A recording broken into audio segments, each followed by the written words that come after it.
Hey, what's up guys, my name is Ball6David and today we'll be learning how to blur an image in Photoshop. I just got this nice picture from Pexels and I want to add some blur on that. So let's have a look how we can blur the whole image. The blur can help the text to be more readable. So blur have tons of uses in Photoshop.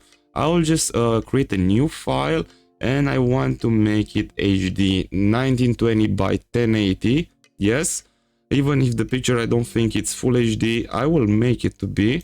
Let's drag and drop it right into Photoshop. So this is the picture. It has some white margins, but I will get rid of those.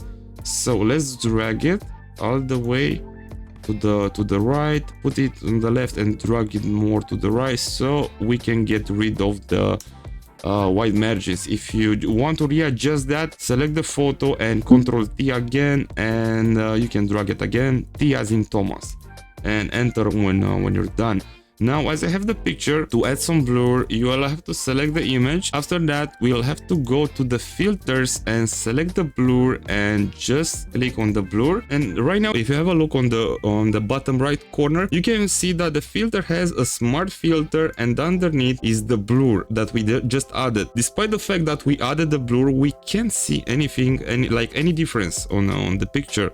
But now the magic is starting. Let's double click on the blur. We can readjust everything. So the opacity is at maximum, but nothing is happening because the mode is normal. Now you have to choose which kind of blur you like to have, like the darken, the multiply, the color burn. Of course, you can play with this. 0 is how the picture was before we added the effect, and 100 opacity % is the effect that we selected. If you want to add a motion blur, you can do that. Let's go back to filters, and here we have the motion blur, and this will be the effect, like something is moving.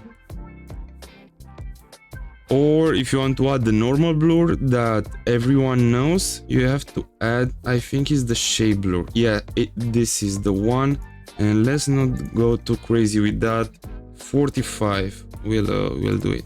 So that was the tutorial, guys, about how to add blur in Photoshop. I really want to thank you all for watching, and if you have any questions, don't forget to leave them straight into the comment section, and if nobody will respond to you, I will get to you as soon as possible. Don't forget to subscribe for more Photoshop guides, and please have the greatest day you can possibly have.